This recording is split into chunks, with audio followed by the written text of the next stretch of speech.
like a Skype thing or something, but I see a flicker. You know, like. Yeah, I think that's a rolling shutter from your camera. Yeah, like a rolling shutter. I think that's Okay. It's so weird. You look away and your eyes just go right back to the...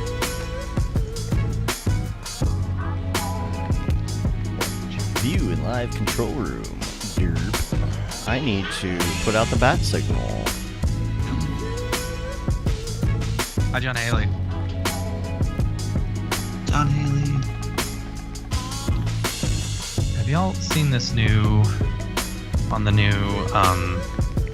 They added something to Be Real, where if you post at the time in which you're supposed to post... You can post more pictures. Oh. Yeah. Yeah, you can post like 2 more pictures, you know? Yeah.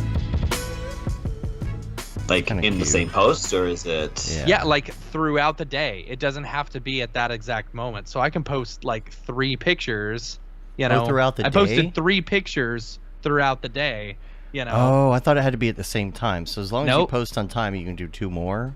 Yeah, at any That's point fun. in time. That's kind of neat. That's kind of fun. But I haven't seen anyone else do it, you know?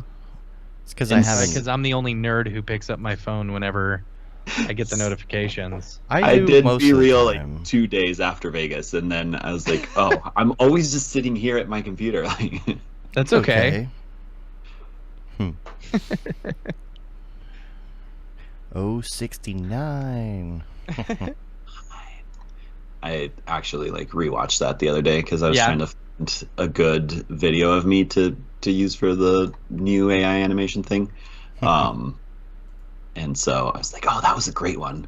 But there's too many people in frame. So I ended up having to use a different one. But it's so good. Oh, 69. We got to find that for the show. All right. We're live everywhere, doing all the things. I think we are good to go. So, Sorry, audience. I look like a ragged mess. I need to go get a haircut.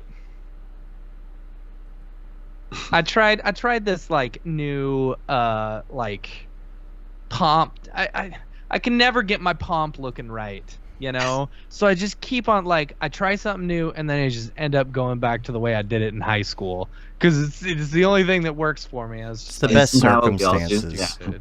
What? It's the best circumstance. You call Yeah. that pomp circumstance. Oh my gosh. Today is the haircut day. Today is haircut day. And go get ant spray so that I can spray for ants in my house. Ants. You know, your typical yearly ant spray. Yeah. You got to spray for ants I don't know. because my 3-year-old won't stop pointing out the fact that there's ants in the house. You want ants? Because that's how you get ants. How come I can't control my... Oh, here we go. Need to control my gain a little bit. Insane in the gain. I think that's probably like the issue with mine as well. Yeah, that rolling shutter. I think it's... Well, shutter. Do you have a shutter control? Yeah, I have the anti-flicker, which I can choose 60 hertz or 50 hertz, but it doesn't Doesn't do anything? do much. Interesting. That's alright. It'll work. We can still have a show. What? Nothing. His eyes. Oh, yeah. Alright, let's do a show, shall we? Yeah. Let's get a move on here. Here we go. What's up and welcome to another Mograph Mocast. I'm Dave. And I'm Matt, and joining us today is the bingo master himself, Mr. Byron Stanford. Hey guys, happy to be here. And Mograph is a supplement to our site, mograph.com, which is a motion graphics tutorial site with tutorials, plugins, podcasts, and other Mograph stuff. And on the show, we talk about everything ranging from motion graphics to Cinema 4D, After Effects plugins, render engines, doing business, doing taxes, being a contractor, or working for the man. You can email us info@mograph.com. Let us know what you think about the show. Questions, comments, concerns, queries, grievances, artist suggestions, show topic ideas. We're on mograph.com, mograph.com/live if you want to check out the lineup and see what's coming up, and mograph.com/TV if you want to watch Mograph 24/7. Not just us, but other shows as well. There it is, right there. You like Matt? So we put your Matt inside of Matt. Yeah. So you Yo, can watch dog, Matt. I heard you like Matt's. So you can Mograph while you Mograph. Mattception. Matt Overlock. Matt. Matt. So a couple things for this week to talk about. Number one is this is Byron's episode today. We're going to talk about AI. We're going to go off the beaten path a little bit, not just AI and art, but all sorts of AI stuff. I think it's something that's most people probably are getting into. Some people just watch his dead eyes. Just always looking at you. That's one of the things. AI. Yeah, enhanced. So the show. Okay, let me think about this for a minute. So last week's show was Dallas. Was that Dallas? Yeah. So that is now posted officially. Had a weird audio problem that happened at the last second, which I'm currently working on to fix for the next one. It sucked because I was on stage and I was not able to fix it. But it's all good now because we record backups and sweeten it. We're going to go back and sweeten it anyway and post it officially with the good audio anyway. So that's all up now. You can also watch that on Mograph TV after the show.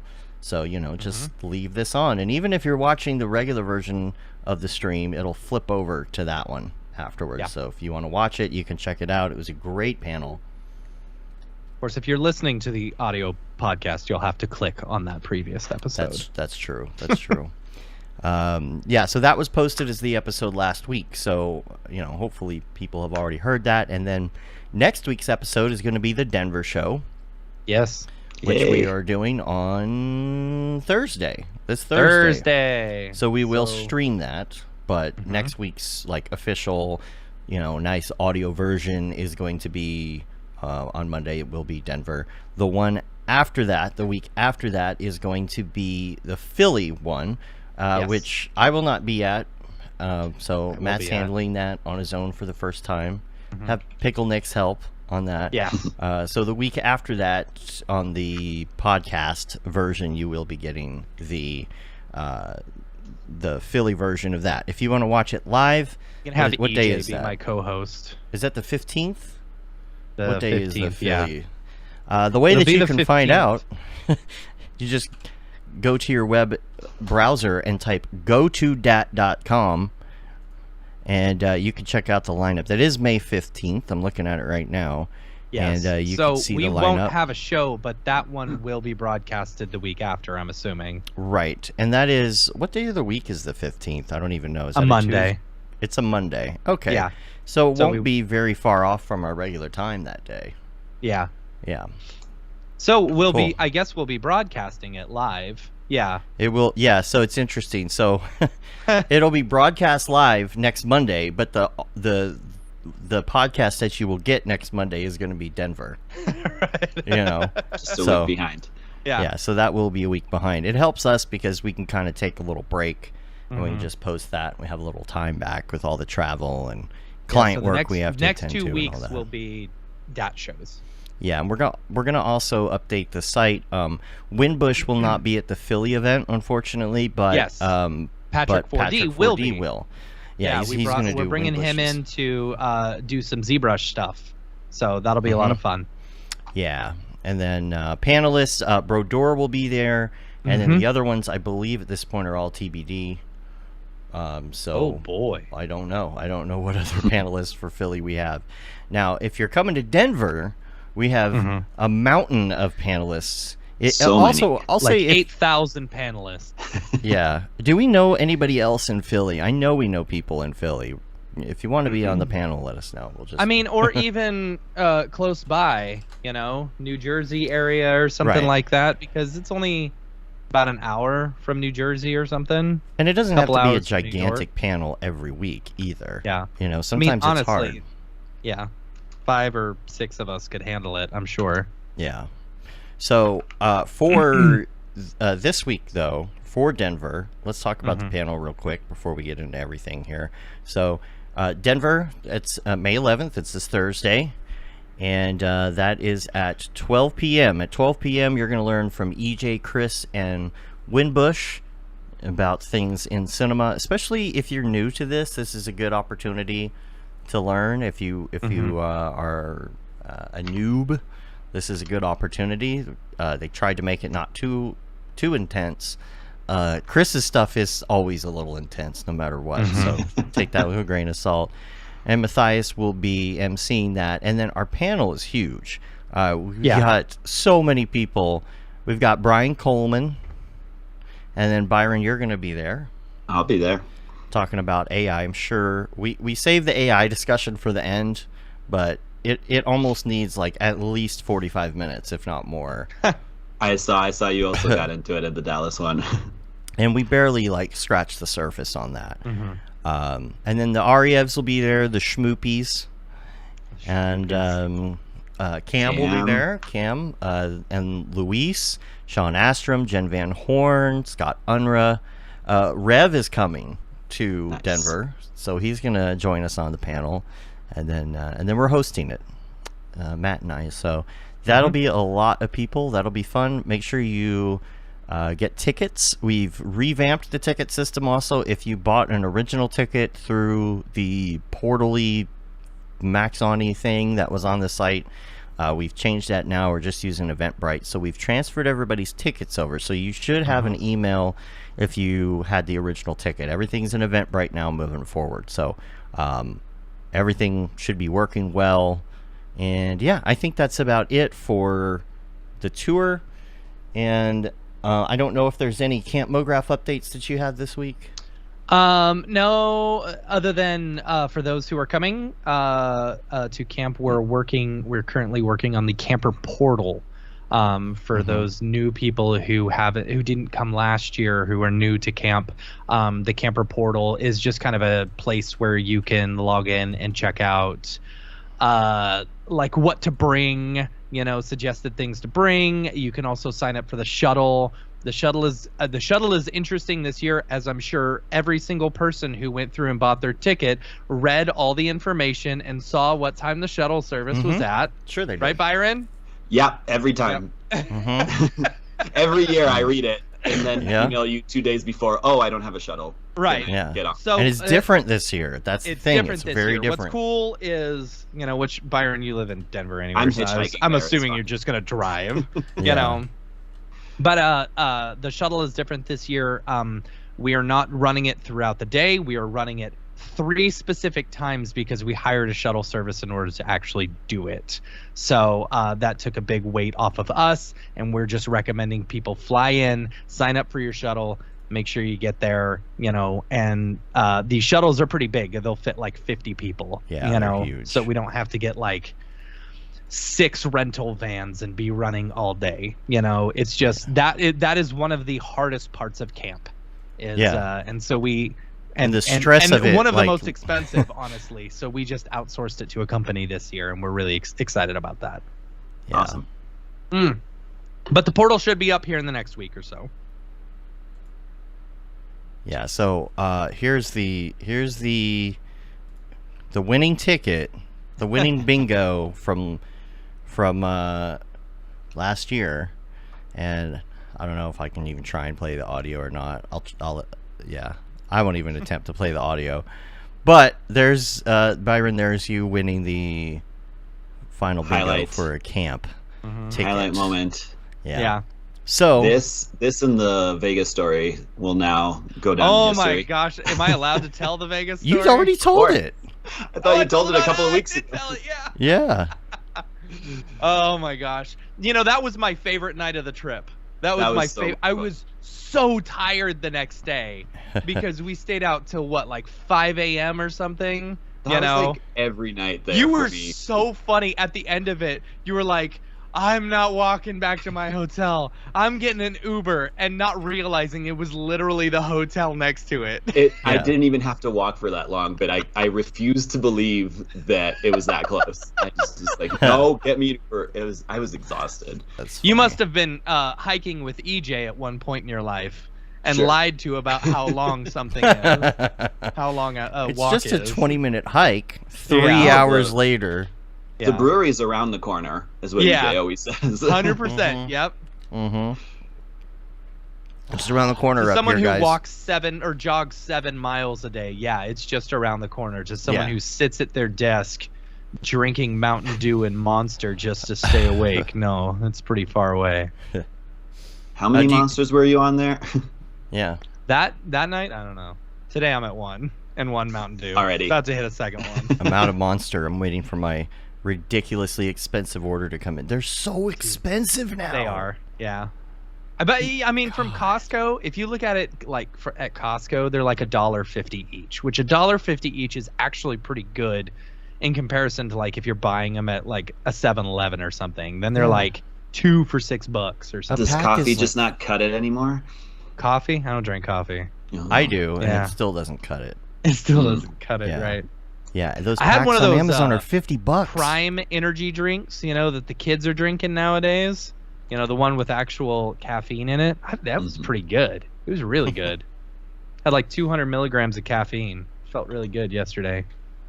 So, do we want to thank our Camp Mograph sponsors before we move forward absolutely. I 100% want to thank our Camp Mograph sponsors, because without our lovely, wonderful sponsors, Camp Mograph would not be what it is. And so big shout out to Otoy. Otoy has been just absolutely wonderful in sponsoring all of our events, not just camp but also the DAT tour as well, and helping us out sponsoring basically Mograph.com. So big shout out to them. Otoy, they're our big global sponsor this year for camp. So big shout out to them, as well as our 2 village sponsors, both Maxon and Spilt. Super excited to have them on board. And then Grayscale Gorilla, if you are taking the shuttle this year, you will be taking the Grayscale Gorilla shuttle to camp. The space shuttle. The space shuttle. The dock. Yeah, you got to dock. I love the space theme. The space theme for this year. Yeah. I was looking up like astronaut onesies. Like Cons last year was wearing his it, a unicorn onesie or whatever. Yeah. I want to get a spaceship or a spaceman onesie. Wear that around. And you got to decorate your tent like a spaceship. Yeah, I've been looking at tents. I just bought a yesterday. I was at Costco and they had these like hammock chairs or whatever, and I was thinking to myself, I was like, you know what? That is technically a write-off, right? Because I'm using it for camp. So absolutely, I bought it. Yeah, that's the great thing. Now you can be professional campers. Right. And Julie has texted me to remind me that sponsorships opportunities for camp have not closed. Correct. Yes. We are still looking for sponsors. If you run a studio or you're interested in sponsoring camp, or you couldn't get a ticket and you're like, hey, I'm going to sponsor. Need to go in. There you go. Yeah. We had someone do that a couple of years ago. They're like, we couldn't get a ticket, so we just sponsored and got a sponsor ticket. Yeah. Yeah, it's still doable. We haven't done any of the print stuff or anything yet. It's still a little ways out, so hit us up. I'm really excited about the tent city that we're building, this year. Sounds with terrible. all the people who are tent camping. Because I'm tent camping this year. I know Dryson's tent camping this year. Yeah. I think Nick is tent camping because we're driving this year, so we can carry all of our stuff with us. Yes. It's gonna be a lot of fun. We're trying to figure out a way to make it like super rad, So if anyone has any suggestions, super rad is good. Super rad. Super rad. Yeah. Just not like super, not just regular rad. It needs to be super rad. Yeah. Yeah. Super rad.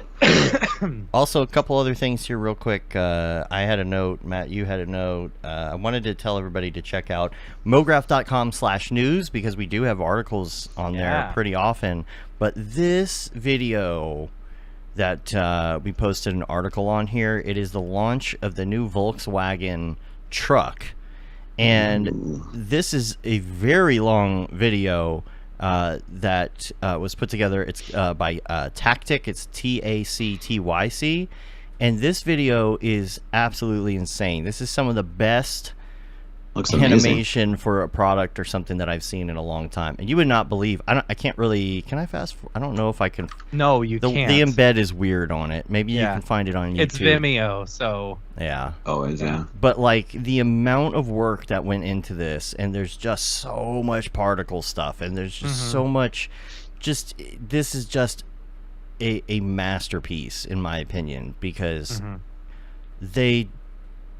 I don't know how to describe it. They went all out with every shot, It's every possible thing you can do. You want particles, you got particles. You want Mograph, you want cool lighting, you want I don't know what else. Great cinematography.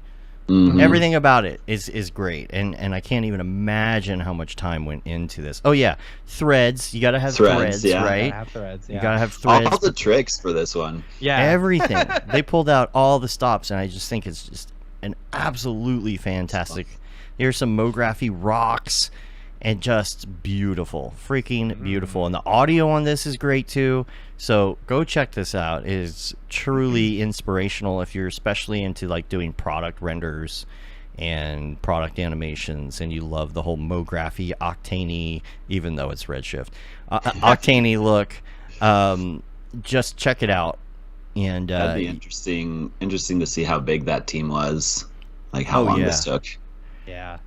Just the planning involved in this, and I don't even know like if the actual truck at the end is 3D. It probably is, but yeah, check that out. So the only other thing we had on the list was, Matt, you had that note about Clarice.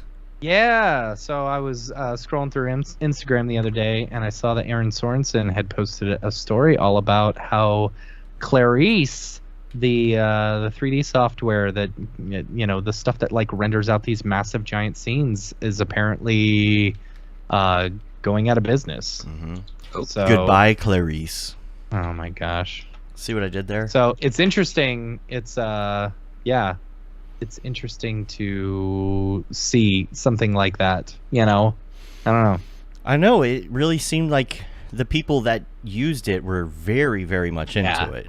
And I don't know if they just didn't get enough traction. It's a very heavy, not heavy, but it's 4 heavy projects.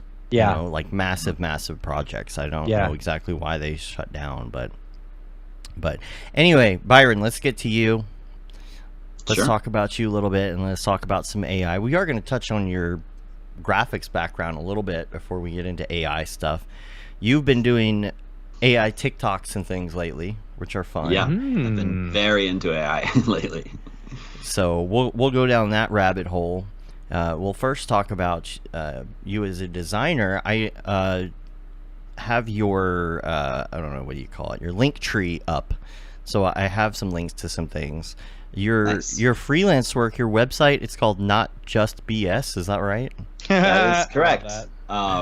Whenever I work on files, I always usually mark them with my initials, which Byron Stanford are BS. Gotcha. Most of what I do ends up being a bunch of BS. But I usually collaborate with other freelancers or hire teams when it's for bigger projects. So it's not just me. So that's where Not Just BS came from. I gotcha. And then what are your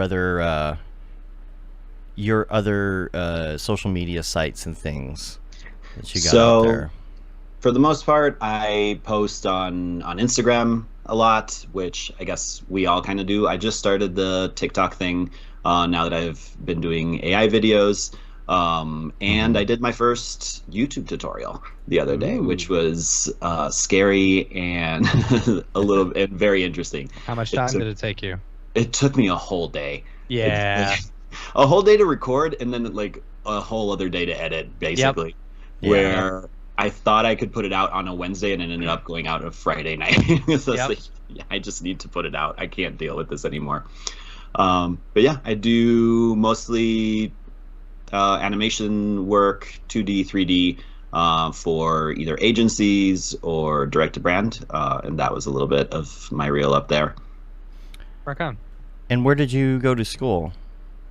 I actually went to school for business, which had nothing to do with design or animation. And I did that in Spain because I grew up in Spain. And we are from Spain. We are from Spain. And then I came, but I was born in the States, so I'm half American, half Spanish. And then I came back to the States 10 years ago and have been in Denver for the last 6 because there's awesome. That's why in Vegas you were swearing in Spanish. All right. Oh, my Spanish is actually like a lot. I feel more comfortable in Spanish, especially for swearing or arguing. That's always a good one. That's funny. And I can also only do math in Spanish. I can't. Really? Yeah, it's weird. It's how I learned. It's just numbers. But numbers are numbers. But I don't know. I'm just not used to using them in English, I guess, and especially like multiplication, where What's it's the like difference, though? I don't know. I memorize the multiplication tables. I don't. Yeah, I mean that's really know how that's math the works. way we were taught growing up. Just memorize it. So I Don't know it in figure out Spanish. the actual way to do it. You know. So what's 10 times 10 in Spanish? 100. 10 por 10 son 100. Oh, so you just say it in Spanish. Yeah. Okay. Well, I Okay. have to say it in Spanish in my head, then I can translate. But Okay. for the most part, so if I'm funny. doing any math, it has to be in Spanish. That's so Gotcha. funny. I also had a moment when we were at the Beeple party, where we were at the Airbnb with the Aryevs and a few other people, and of course, we had, we were having fun. So, Right, of course, sure. I was probably impaired at some point by something or other, and for like 30 to 45 seconds, completely forgot how to speak English, and just That's funny. panicked. Only Spanish would come out, and like I think that Chelsea could see the panic in my eyes because I was like, I don't know how to speak English, but in Spanish, and they all just were dying laughing at me. And then finally, it like clicked back, and I was like, oh, I'm back.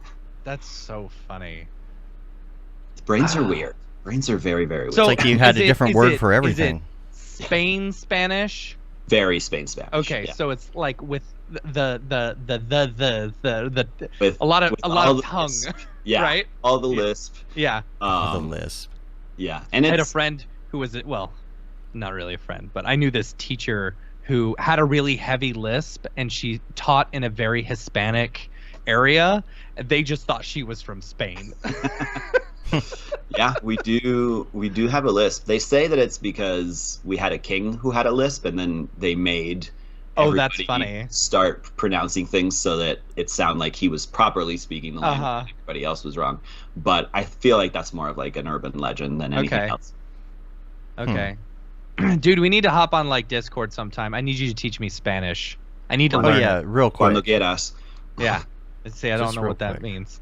Whenever you want. All right. We actually did a song in Spanish with Rev when we were at the karaoke for NAB. Oh, that's fun. That's fun. Because Rev grew up in an area with like a lot of Spanish-speaking people. Oh and wait, so, I you think know, I remember that. It was in I your remember group. Yeah. Yeah. You did fine. He was like struggling. He chose the song. He knew. I think he knew that one. So we should have done Despacito, which would have been a little bit easier, but Yeah, but So yeah, I remember that now. Man, that was a long night. So let's talk about AI and how did I know you're real into it good now? transition there. How did you get into it initially? I know everybody kind of saw Midjourney and things that were going on, but we're going to talk about some of the other tools that are out there as well. How did you end up going down the rabbit hole with that stuff? yeah, I mean, for me, it was, I guess, kind of like everybody else when ChatGPT and Midjourney came out. It was like last year. It's still. It just seemed very interesting, and I started messing around with all that stuff. And in my very Spanish fashion, I try to make things as easy and as cheap as possible. So, ChatGPT was free, unless you want ChatGPT 4 now. Midjourney was kind of free, but then I learned about Stable Diffusion, and they were like, oh, you can just install it on your computer and run it directly. And I mean, I have a animation graphics card, so I was like, this is perfect. Right. So I just started installing different programs locally so that I didn't have to pay for extra apps, and it's super interesting. It's really great for my ADD because there's so many different aspects. There's the artistic side of trying to make something that looks good, and then there's also the coding side of trying to get everything to run properly on your machine. And so it's just been fun. And from there, I do my morning, kind of every morning I go on the socials and check anything that's come out for AI that day. There's a few sites that I follow that have like all the tools listed, and then just try and see what works and what doesn't work. And so I try to get on like waiting lists pretty early so that I can start testing out the apps and stuff. What would be a good start to get on some waiting lists? Like, is there a good source that just lists and says, here's a bunch of cool stuff you should get on the waiting list for?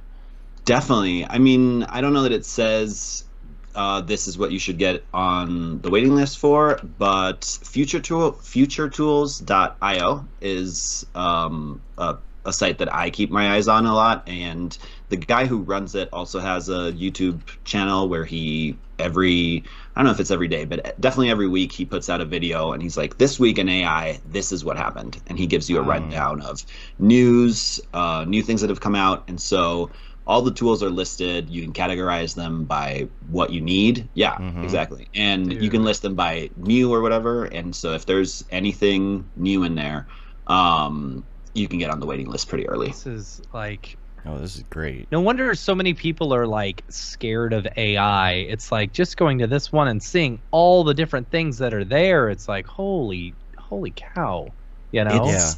It's a little bit scary, but what I've been trying to like also remind people is that it's not really AI. Like that's what we call it. Right. But we're far from actual intelligence. This is just language models and, you know, image generation that comes from just looking at sources and making pixels. And to me, I usually also say like pretty pictures are not art. So if you are an artist and, you know, you're scared of AI, I would say don't be that much, because pretty pictures are not art. Exactly. So Midjourney can make really pretty pictures. It doesn't mean it's art. I think that if you go and you look at art history over time, there's been a lot of painters and sculptors and all sorts of artists that over time could make really pretty stuff, but maybe it didn't make it into the museums at the end because it wasn't really art. And so I think we should focus on that idea of we're putting forward a story, we're putting forward an emotion, and we're actually making art, no matter what tool you're using with it. And that can't really be replicated. I think art, if you look at the definition somewhere, it's like it's human expression. So So that's my take on it. Yeah, like bulk, like making statues in bulk isn't necessarily art. Yeah. And you can put those, there's like, you can put those statues somewhere to decorate, but it doesn't mean that it is necessarily, you know. Yeah. No, I get that idea. And there's a lot of things in AI that I would like to automate, and I feel like it's something that there's probably tools out there, and I just need to get connected to the right place.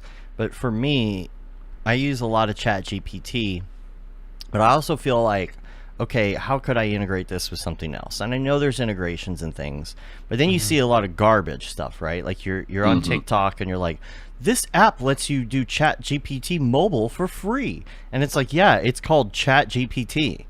Like on your phone. Like, what do you need an app for? And then they ask you to pay for it after you use it like 3 times. Yes. There's a lot of garbage to sort through like that. I think that's really crucial to me. Any app that you see out there that has a nice interface and that you can just submit your images and it'll make anything, or easily type and it will do any work for you, is going to be paid. They all charge you, whether it's $10 to $50 at the end of the month, it's all paid. Whereas if that exists, there is somewhere on GitHub a repository that you can install it on your computer and run it for free locally. That's the amazing thing about AI, is that it's all open source. It's all out there. People are collaborating every day, and they're putting their source code out into the world for anybody to use and iterate on. So if you can pay for it, you don't have to. You can always try and download it. And that's what ChatGPT has been great for. I want is a smarter Siri or Google or something like that, to where I can Jarvis. To where I can say, hey, because the number of like ridiculous questions I ask my Google or Siri or whatever, just to see if, hey, maybe you got a little bit smarter at some point. She never knows. No, ever. It's really, really bad. Siri's the worst. And so, here's something I found on the web for you. I was watching Ted Lasso, and there was this scene where he asks Siri something, and Siri comes back with like a remark or something, and I'm like, there is no way that Siri would actually say that. Way to go, Apple, who Apple are like TV. Apple funding this TV, entire yeah. thing to make it look way smarter than it actually is. I think we'll get there pretty soon, but yeah, no, right now Siri is just so lacking. Yeah, But you Apple can- has to be working on an AI integration into that at the moment. Yeah. They have to be, right? everybody Right. is. Yeah. Yeah. You can including- already It would make just your be own. so nice to be able to ask a question that it understands, you know, Right. that it understands. because GPT knows, and they, and you know, Bing is trying to do this, but they're just shoving it down your throat. Like, did y'all see they put Bing on your freaking desktop forcefully? Yeah. Yeah. And it's like, I don't want a search bar in the middle of my desktop. yeah. Thank you, Microsoft. Like, what are you thinking? Like, you could just integrate it into something less intrusive anyway. Right. Cam says the terracotta army isn't art. Okay, that's different. I'm talking about bulk producing little statues and selling them on Amazon. That's not art.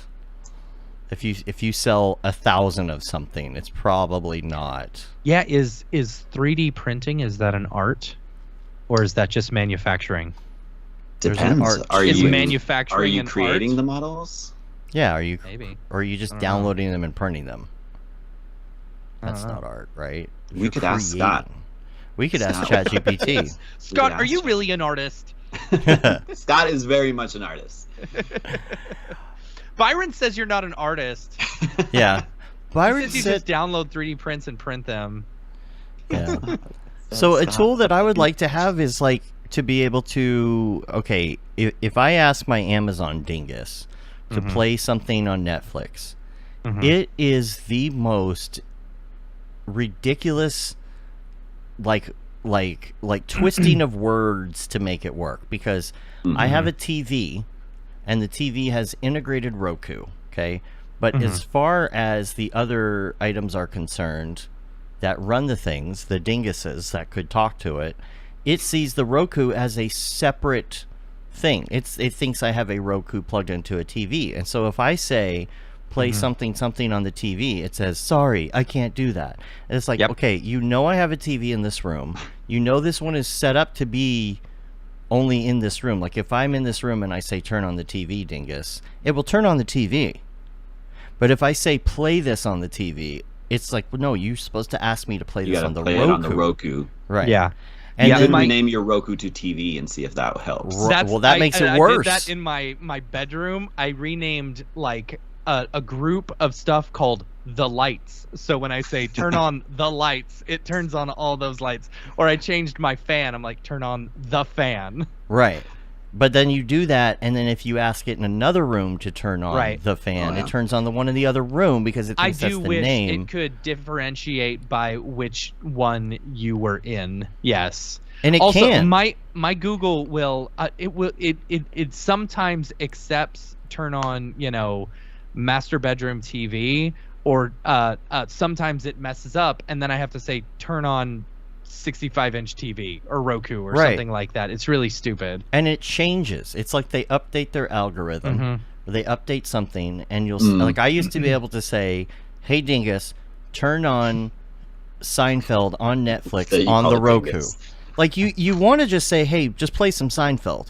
Okay? Yeah. Yeah. And the AI should be able to say, "Okay, you're in this room, you've got this TV with this Roku, you have Netflix, and Netflix has Seinfeld, and I'm just going to play a random episode of Seinfeld." But no, you have to say it, and now if you say the same thing, it no longer will play Seinfeld. It will search for it on Netflix, and then it will just stop right there, and then you still have to do it yourself. And to Yeah. have AI into that would eliminate all of that in a heartbeat. Yeah. The great thing that AI brings is context, which Right. is what's needed. Right. And even like for me, like even easier than just like the different rooms, like I would love if my computer knew which monitor I'm looking at. And like, because Right. I press Control W so many times when I'm looking at, and then it closes the tab that I was actually clicked on. I'm like, no, not that one. Yeah. Mhm. But yeah, context I think is one of the first things that's actually going to come through once they start incorporating ChatGPT and all the different AIs into these. I'm surprised that they haven't done it yet for Siri or I Alexa think or any of that. I think Microsoft, because you know they have Cortana but no one uses Cortana, you know. Right. Like Siri and Google are much more widely used, you know, and the Amazon one. Yeah. And I think they were just like, no one's gonna use Cortana with this. Let's just do it all in Bing. Right? Yeah. We're willing to take a chance to be first in the market, you know. They just keep trying with Bing so hard. Yeah. Stop trying to make Bing a thing. It's not gonna happen. Just buy Google, whatever. Right. Yeah. If you're looking at a tab, though, the thing's not going to know if you have this AI thing on, what you're looking at, because you're always looking forward. Yeah. Right. That's the one piece, that new AI that I'm using today, that I just installed, that tracks or wherever I'm looking. Technically, if I'm close enough to the camera, it'll like make it pretend like I'm actually looking. Get your finger like right next to your eye and see if it messes it up. Oh my gosh! Oh no! It is so weird. That's creepy. Oh. Oh yeah. That's that is so funny. That's good for long Zoom meetings where you want everybody to think you're paying attention. Yeah. Not looking at your phone. That's the new glasses with the eyeballs on it while you're sleeping. Yeah. So there's that. That's one thing. I'm assuming that hooks into your camera and then comes up as like a separate input or something. Yeah, it's actually NVIDIA Broadcast. So if you have an NVIDIA card, you just download NVIDIA Broadcast, and it's doing two things for me right now. It's cleaning up my audio for the microphone and removing like any noise in the background or from the echo of the room, and then it's doing the camera, the blur that I have back here, and then my eyes. And those are the functions that it has right now. The cutout around you is actually really good. It is like really. That's a pretty crisp cutout, even especially around your hair too. Yeah, super crisp. You know, I've been pretty impressed. Yeah. Can't get enough of that super crisp. All right, let's look. I want to look at this. So you've got the Future Tools site, right? Future Tools, yeah. Some of these ideas, we'll talk about like some of the things that we'd like to have as well. I think that would be good. And then maybe some of these things already exist. Like I know that there are spreadsheet tools, right? Now I don't like to. Like I have what do you call it? The AI, not Midjourney. The Dolly? No, the local one. My head. Stable Diffusion. Stable Diffusion. Good Lord, I've got that on my computer, and that's local. But I don't like having to go through installing some of these because inevitably what happens is you're installing it and something doesn't work, and it's like you don't have this library, and you're like, okay, how do I get that library? Now I got to go install that, and then that's done, and then it doesn't work for some reason, and you got to figure out why it's not working, and then it becomes the whole thing. And I Welcome like to my life. Right. I like fiddling with that. I do have Stable Diffusion working and running, but I still don't feel like it's as good as the current version of Midjourney, which it probably means I have to update my version of Stable Diffusion, and I just don't want to.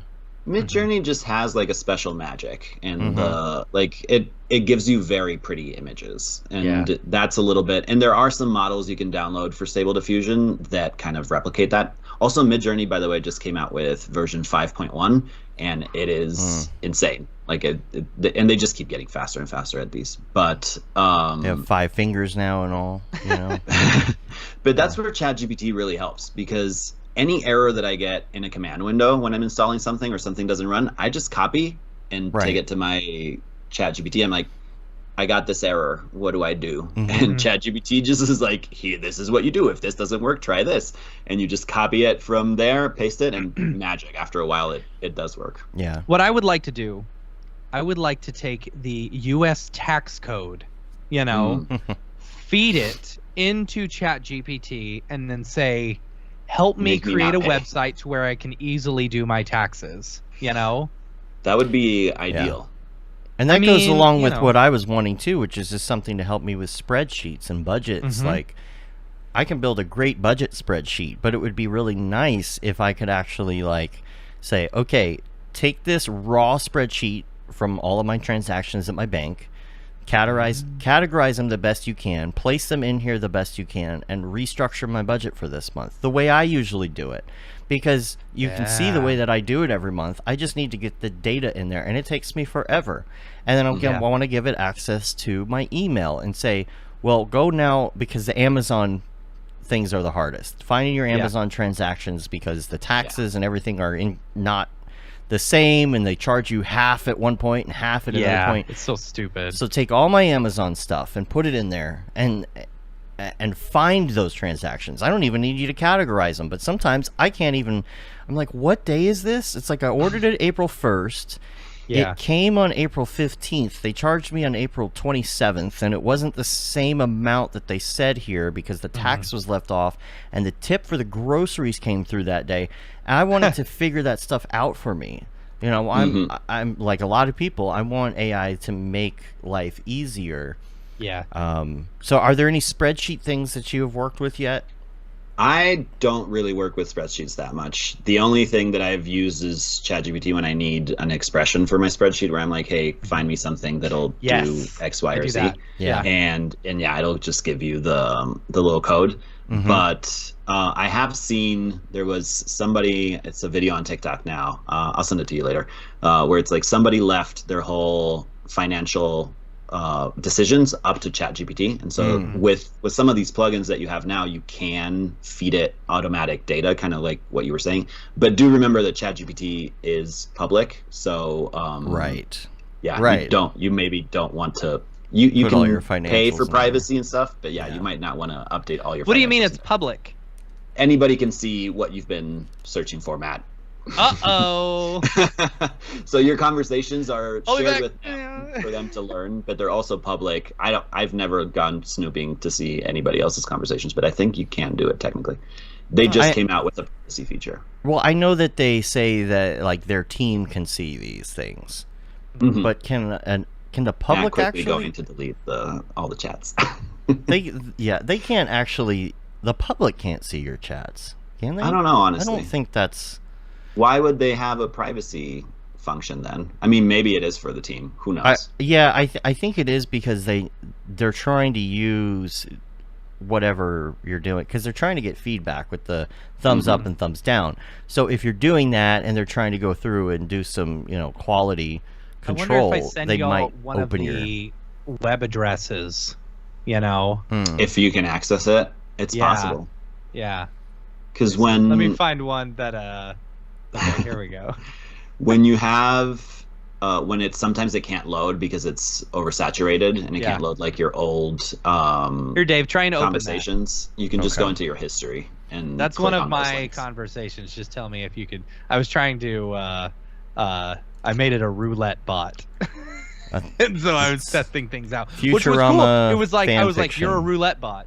No, unable to load conversation is what it says for me. You're saying. No, but I told it, I was like, basically run a simulation 1,000 times where I start with $200 and this is the bet that I make every single time. Right. What's my balance at the end of it? Yeah. I'll be right back. Sorry, keep going. Sure. But I like that. It's like, I technically could. I know enough about programming to where I could build something like that, and have it run 1,000 times. But it's kind of neat that it says it in just basic text forms. Yeah. But the question is also, how accurate is it? Is it building its own thing, or is it just making shit up? And that's what we don't know, right? Because they keep saying like, oh, the answers don't necessarily have to be real. They're trying to get to the point where you can have confidence in it, but right now sometimes it'll completely confidently tell you something and you're like, no, that's wrong. Right. I was trying to learn Houdini, or trying to upgrade my Houdini skills, and I was like, hey, teach me Houdini, teach me how you do this, or how do you do this in Houdini, and it would be like, oh yeah, use this node, and that node just doesn't exist. Well, ChatGPT is only trained up until last year, right? Right. So that's something I'm currently working on now. Something that I'm like locally that I'm calling Mograph GPT, where I'm feeding it all tutorials that I can find on YouTube, transcribing that so that it can update to the newer. Because I think when I asked ChatGPT, it knows Cinema up to release 19 or 20, one of those. Okay. But it doesn't have information on the new stuff. Once it turns subscription, it's like, I'm not going to learn that anymore. And so I'm trying to feed it transcripts of tutorials so that eventually it knows enough where you could ask it any question. And I told Matthias about this. When I finish it, I have to send it to him. Yeah. But now, are you able to share a chat with someone? So I'm doing this locally on something called Alpaca. Okay. Now, So is this Alpaca?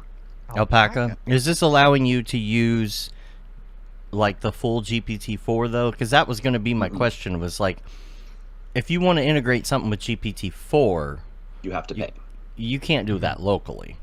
No, and also you can have access to ChatGPT, but the weights and stuff like that, I'm not really sure how much of that is public. So what did come out? I've also heard like the amount of GPU that they're having to use to get you so fast of a response is ridiculous. And to run it at home, you'd get like instant word a minute or something like that. The other way. So it would be slow at home. It is a little bit slower at home. I mean, I have a 3090 and it does chug. If you remember maybe ChatGPT like when it first came out and it was like kind of like word for word, it's a little bit like that, sometimes even slower. Well, that's how GPT-4 is right now, even if you pay for it.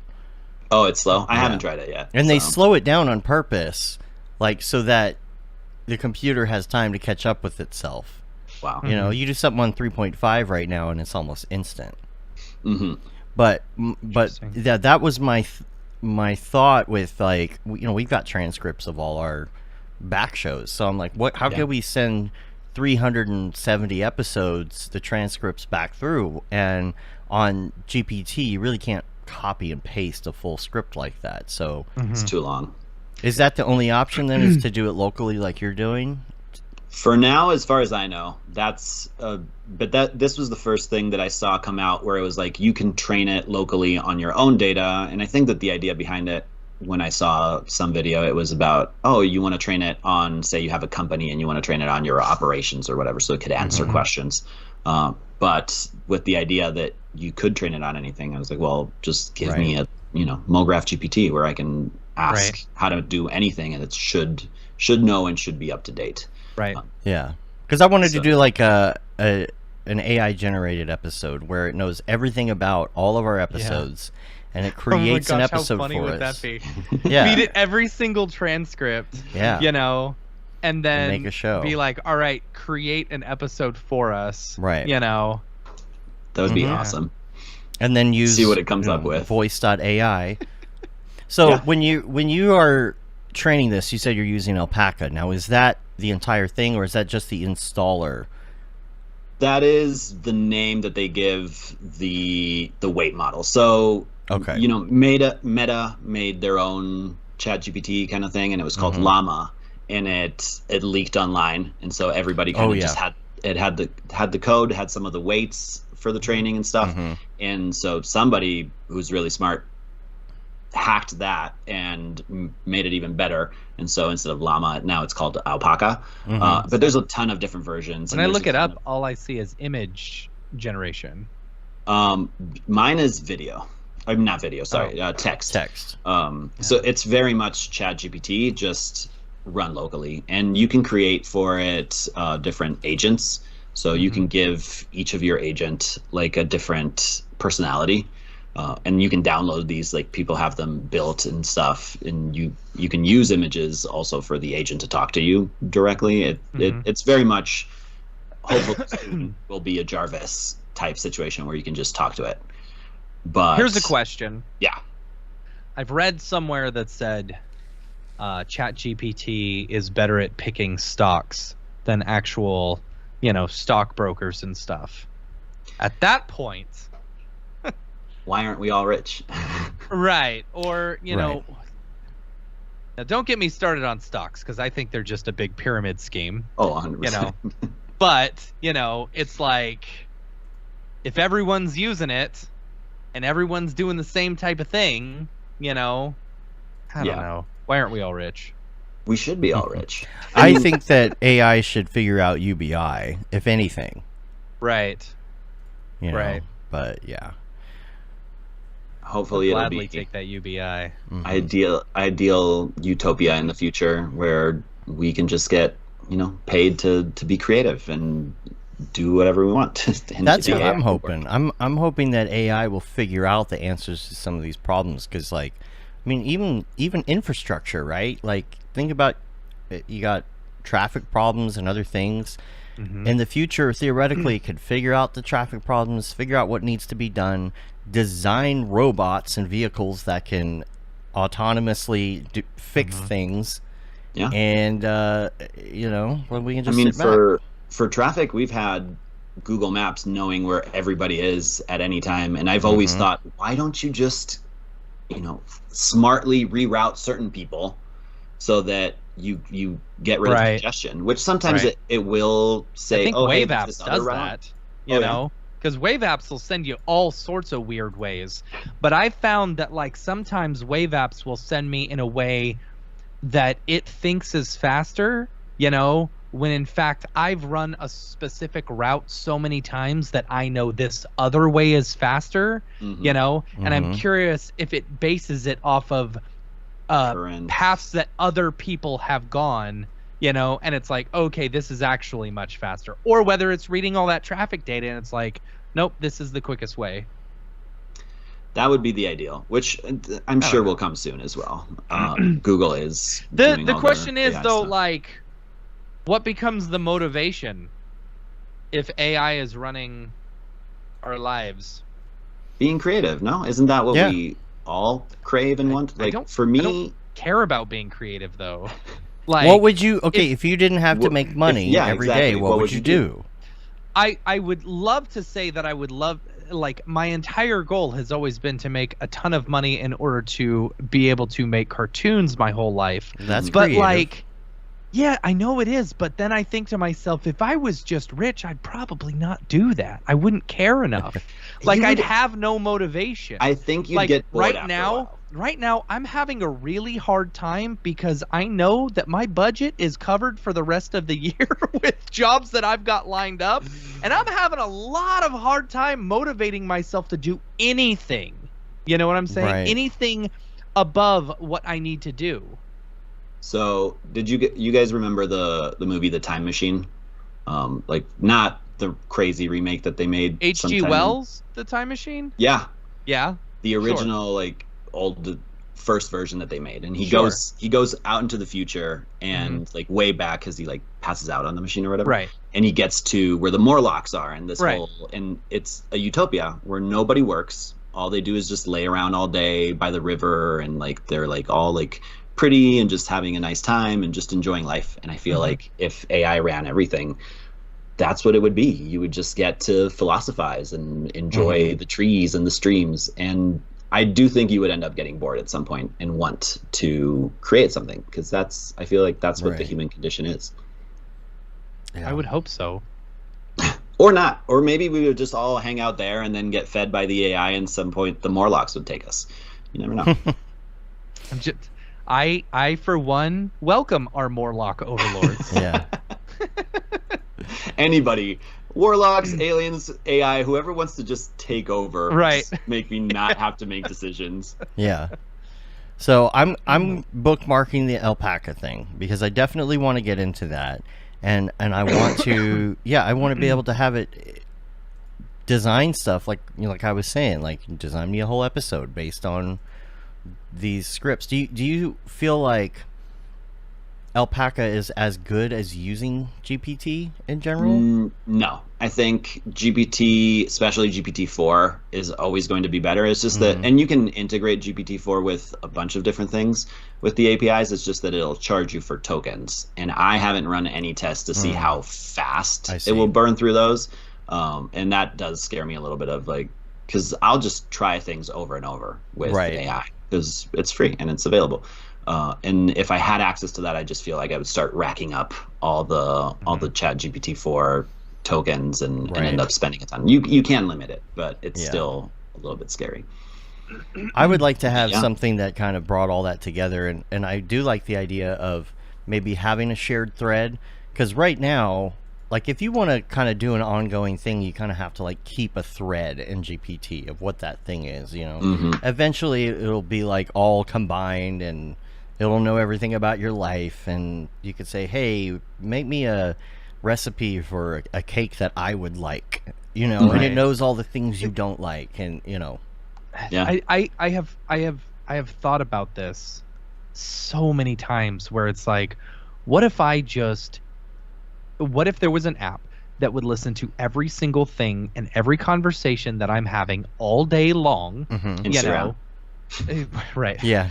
And like plug it into Chat GPT, so it hears my conversations, it knows what I like, it knows what I'm doing at all times. It puts your to-do list together for you because it knows. Right, exactly. Or something like that, and like it kind of runs my life. But the thing that scares me is like, as soon as I start doing that, at what point are they going to monetize it and start selling me stuff? That's the future I don't want. Yeah, right away.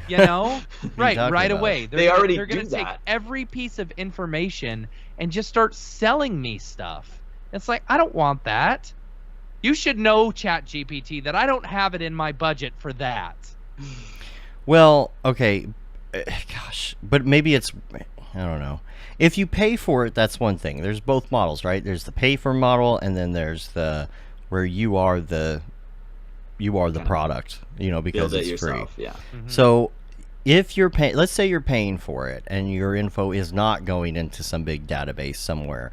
Imagine what you could do throughout your day if it was listening to you. If your dingus was listening and said, "Hey, I know you had to update the website today, so I went ahead and did this for you. It's in draft mode. If you like these changes, you can hit go." That's done. By the way, you're also supposed to have this other Cinema 4D thing rendered by tomorrow. I've gone ahead and set up the render to go overnight for you. I mean, all these little things, and then the next day you have like a thing that says, "Here's your agenda for today. You got this call. I've already set it up. I've set up your Zoom meeting with the email." Like all these little things that you do every day that could be taken care of. And they're not even necessarily like miraculous things. It's not something that would take a lot. Yeah. And small decisions that you have to make, which is right. I remember reading, I think it was the Steve Jobs biography or something like that, where he was like, "I just only wear black t-shirts and black pants because that way I don't have to make a decision in the morning about what I'm wearing," which is and he would like reduce every decision to the minimum so that his brain could work on the things that he wanted to work on. Right. So the amount of things we could do, I mean, we don't know. Maybe at the end of the day I wouldn't really do anything much better. My brain would just be like, whatever. Yeah, but it's one of those things though where it would save you so much time combined over many years, right? How many times do we say, "Oh, there's just not enough hours in the day," right? Because we want to do so many things, and it just takes. But even the whole AI thing, every time you're like, "Oh yeah, I just run it through here and I put in a prompt, I'm done," and then it's like, "No, error. Oh, this didn't come out how you want it." Right. So then it also becomes the thing where it's Moore's law, where processing power like doubles every year or something like that. Yeah. Right. And so what happens, at least in our world in motion graphics, as soon as your resources start getting faster and more abundant, you start throwing more at it, and quantum computing and it all will ends fix up that. being the exact same amount. So what happens is we're going to have AI take over a lot of parts of our lives, and then we're just going to end up doing more, Probably. Right. But that might be a good thing. Well, it's doing more, but also hopefully not having to put in the personal effort. Like at the end of the day, right now, kind of what we said a while ago, it's like it's not really AI, right? It's just language models. So you still have to review what the AI is giving you and make sure that you're okay with that. So when it writes you an email to respond to anybody, or when it creates a script for anything, you still have to go through it. And so we still play a big part in the results that we make. But instead of having to go and write all the content, now I can just go review it and edit it, and that, at least for me, makes it a lot easier. Yeah, like you said earlier, not everything is officially AI. Look at the Snapchat AI that came out this week. Number one, it says it's not looking at your photos, but it is. No, I mean, it absolutely is. Like, I've seen proof of it, where it's commented on a photo somebody put up there, and they're like, I thought you couldn't see these photos. And it's like, whoops. Yeah. But also, it is not real AI. And I think that's the problem, is that everybody who doesn't like AI is like, oh, that's AI, I'm not going to touch that. In reality, it's like literally just a better version of something on a technological standpoint. It's like, if it didn't have the name AI next to it, and you just said, oh, here's a better Unreal thing to help. 6. Right.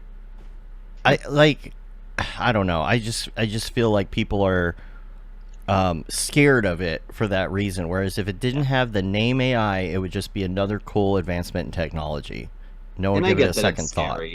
But it is crazy to see some. I mean, I also don't agree with necessarily having to use, like, just using people's work without consent. That's the problem point. Yeah. Although we have been doing that in art our whole lives. Like, when did you ask Da Vinci for, consent to use his art, or the Campbell soup thing, or like anything like that? Or the amount of clients who put inspirational stuff and use other people's artwork and say, "Hey, I want you to do something similar to this. I want it to look like Google. I want it to look like." Yeah, we've always done that. You don't pay people royalties because you were inspired by someone's piece.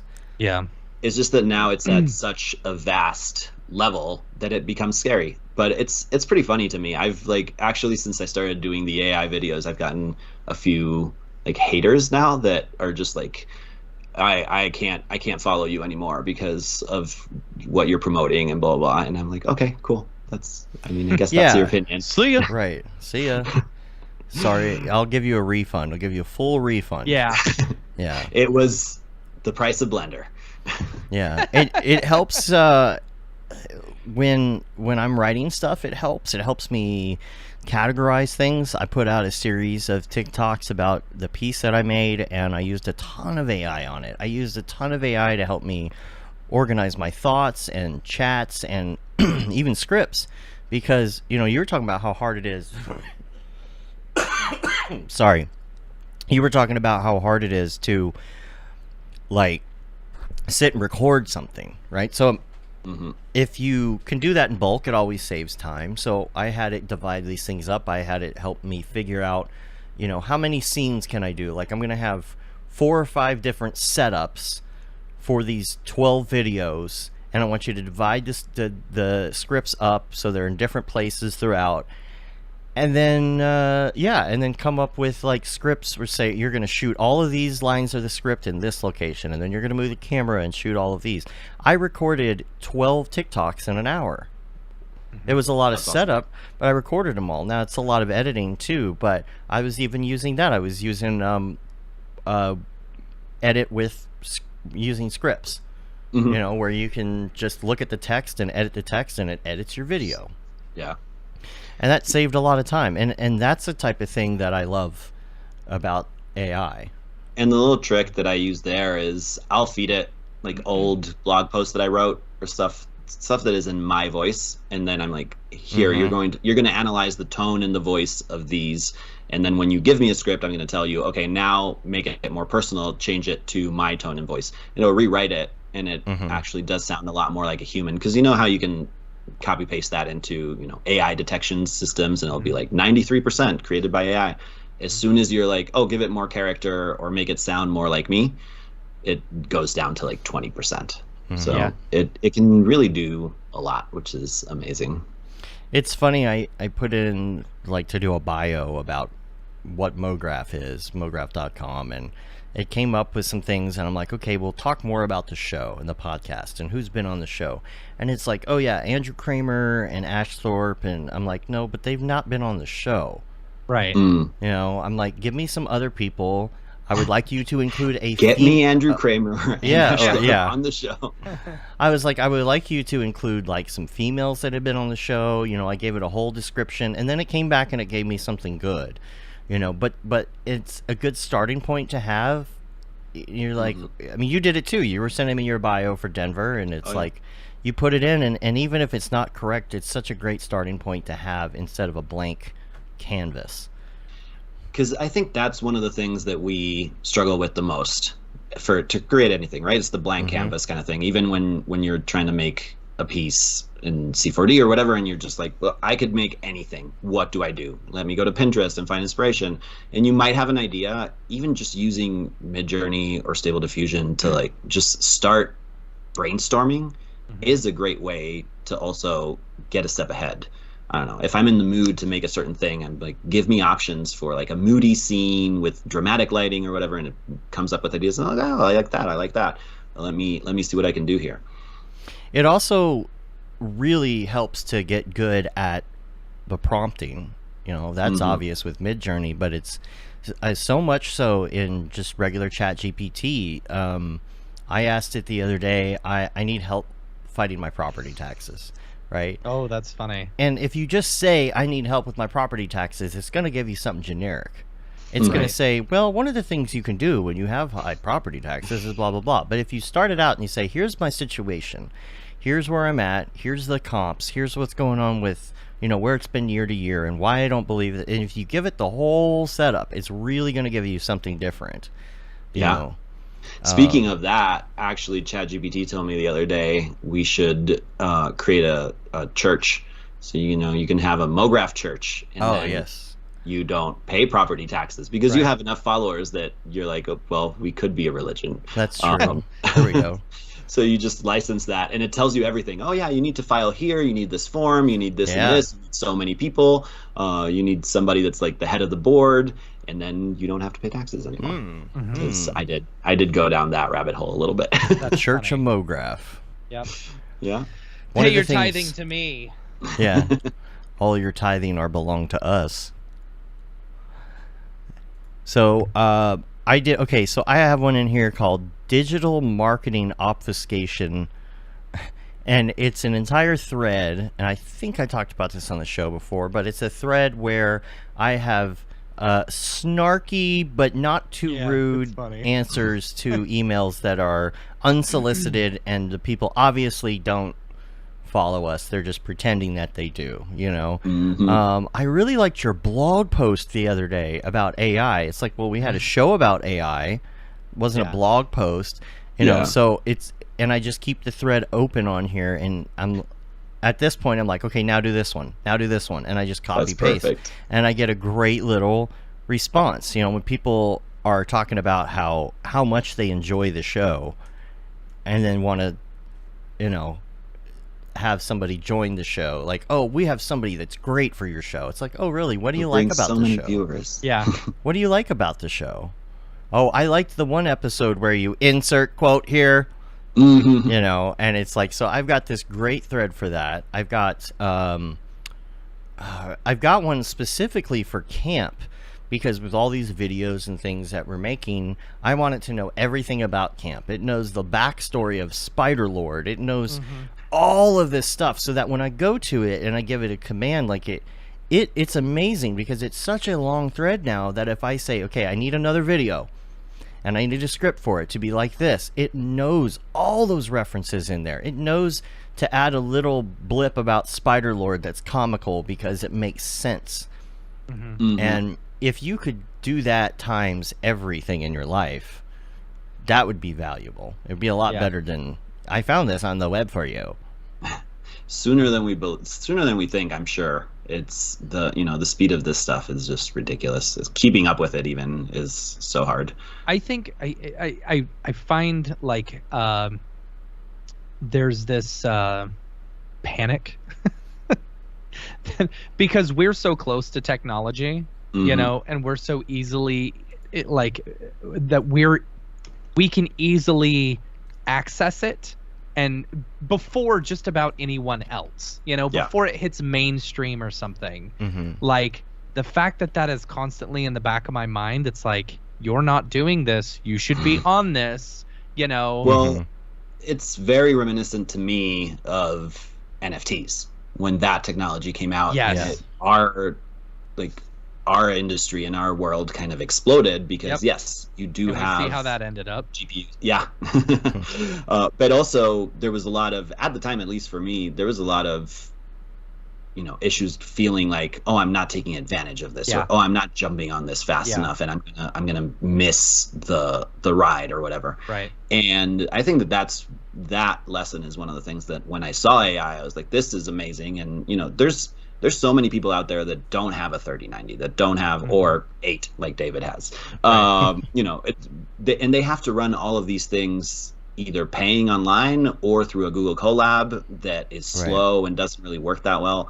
So we are kind of lucky to be at the forefront, and the fact that people are scared and like refusing to even check it out or look at it or learn it when they actually have a leg up without even noticing is kind of crazy to me. But to each their own, and we're all. I wish I could have. I wish I was much more ignorant on a lot of this stuff and just didn't know about it. Ignorance is bliss. Right. I feel like my boomer parents are just like, pure happiness right now because they have no idea what's going on. In the meantime, you're like, ChatGPT is going to take over the world and we're all going to be enslaved. Right? Yeah. You did a piece about, it was an interview, right? The Childish Gambino thing. It was. So, Donald Glover had just opened his creative studio, and he had roles posted for people that wanted to apply. And there was one role specifically that was animation and AI. And I was like, that's perfect. I love that. That is everything I want to do. So you had to submit a 2-minute video kind of introducing yourself or showing what you could do. And so I decided that I was going to, with AI, create a video of Donald Glover himself kind of having a conversation with me, but it was Donald Glover from the future, and kind of going through like why he should hire me. And so it has a bunch of different elements. Actually, I used so many different AIs. I had to learn how to like clone his voice and transform my voice into his. I had to make this like puppet that actually could speak and move as he was speaking, and then make sure that it all kind of looked coherent. It was a whole thing. And I mean, I say in the video I made it in one night because I did stay up all night to make it for the deadline. But I had been learning about the voice cloning and Stable Diffusion and ControlNet and all these different programs for months now. So it was really kind of this amalgamation of just all the information. And you can see I go into Audition and Premiere and After Effects. So like there's so lot. All of this, like all these WAV files that say Donald Glover here, because I haven't watched this whole thing. What are those individual files? So those are clips. So for the GPU to be able to handle learning his voice, you need to have clips that are shorter than 10 seconds long, because if not, you run out of memory. And so basically what I did is I just took a long interview and I cut that up to just the pieces where he was talking, and then I asked Audition to automatically make cuts for me whenever there was silences or whenever I had gone over 10 seconds. And so it cut those down into small chunks, and then I could feed that to the AI. And it really doesn't matter how long it is. Like you can feed it chunks of 1 second, and it's really one word he's saying, but it will learn how he speaks and the cadence and everything. And it's pretty nutty how you can do that. And of course, now I've tried to clone other voices, and for whatever reason, the new code is not working. So still, I'm now having to learn a different one. This is what happens when you update. Once you learn how to use any of these, like Stable Diffusion and any of the plugins, then in 2 days they run an update to the code, and you update your version, and you're like, whoops, well that doesn't work anymore. Thank you very much. See, I'm trying to train one right now on voice.ai, but you don't have to do all of the back end that you're doing. Yeah. So that's your kind of like paid version versus free version, where you can it's always going to be a lot easier and more straightforward if you just pay voice AI whatever, and then you send them a video voice file. They will cut it up for you. They will they take care of all of that, and it's probably automated in a way that works well. Whereas if you're cheap like I am, then you have to kind of fight with your computer and try to figure it out. And then your GPU just heats up your room, which is free heat. So, you know, win-win. It's not free. It's not free.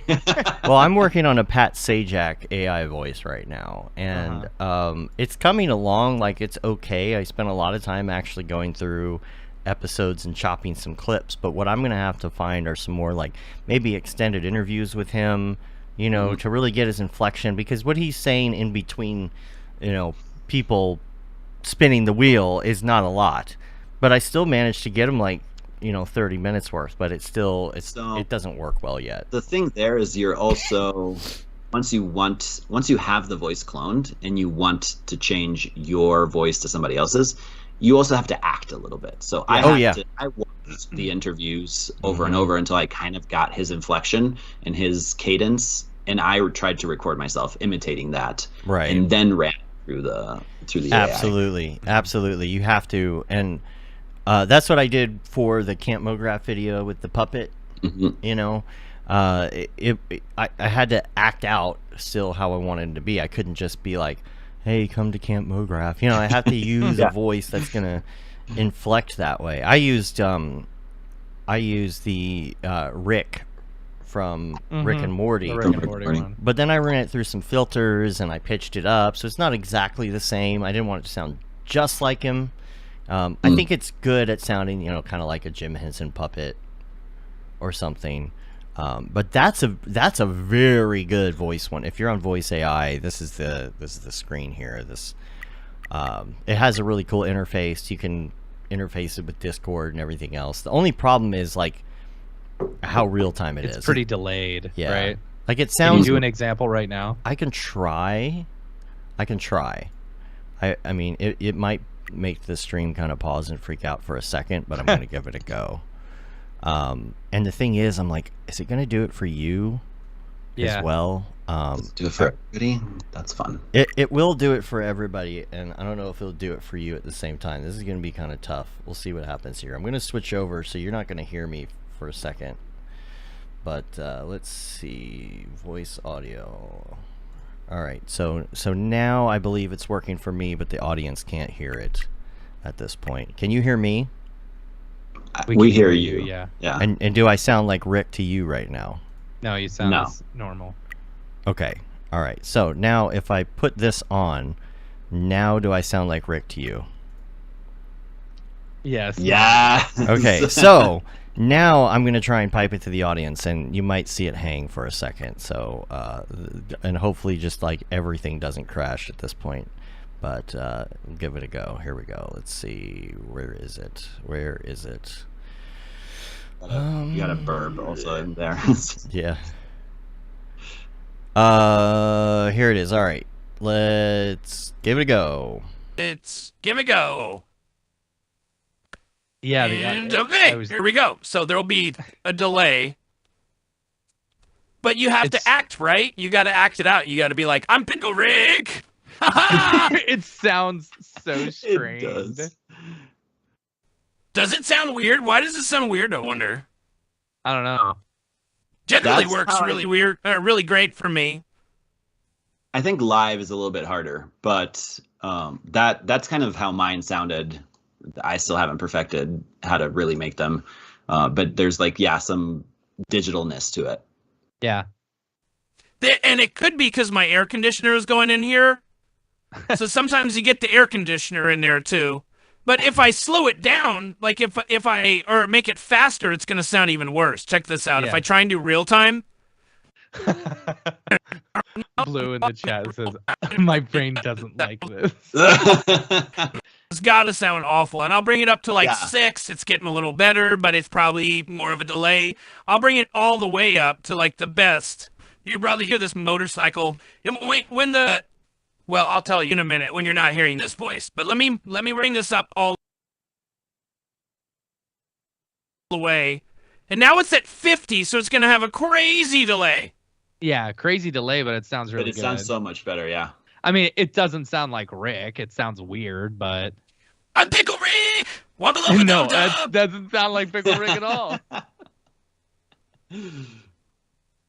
That's funny. All right, I'm going to put it back now before everything freaks out. But the nice part about this is that when you do it with a WAV file, it actually sounds really good. So, yeah, this is. Yeah, I mean the camp videos that you did, like, it's interesting because it doesn't. The camp character doesn't sound like, Rick from Rick and Morty. He just sounds like a different version, right? And a lot of that is because I'm actually like processing it and repitching it and doing some filters, so it doesn't. I don't want it to sound like Rick, right? Yeah. So when you do it not real time, it works pretty well. But one of the funny things though is like if there's noise in the room, like if my air conditioner is going. You'll hear just like this. It's trying to translate it. I don't know if you've seen people on TikTok who do that. They like will rev their engine with the voice filter on. Oh, right. Yeah. That's crazy. Yeah. That's hilarious. But that's fun to do. It's fun to play with, and it's amazing how far it's come. And you can see how far, where it's going to go. So. Oh yeah, it's great that it's basically real time. I mean, what are the jobs though for this? Like, where are the jobs at? What jobs are involved? I would assume. Are there any jobs coming from this other than being the programmer who is programming this stuff? I would assume that it's more for programmers and coders and stuff right now because they're the ones making the tools. But it seems like what AI is also allowing a lot of people to do is just build their own stuff. So you can make your own apps now by just typing into some places, and you can always get your like UI from Midjourney or Stable Diffusion. Stable Diffusion has a plugin now that does vector art, so you get a vector file at the end, and then you can do whatever you want with it. So you could create your own kind of freelance work and stuff. But I haven't seen really like, they were like, oh yeah, there will be master prompt creator jobs and stuff. I haven't seen anything like that. Well, one of the things it does, it lets you be kind of like self-sustained in a way, and a lot of people will be like, oh, well, that's taking people's jobs. Well, not necessarily. Like if you're a one-man band working for a local shop and you were doing graphics and stuff, maybe you needed a voiceover.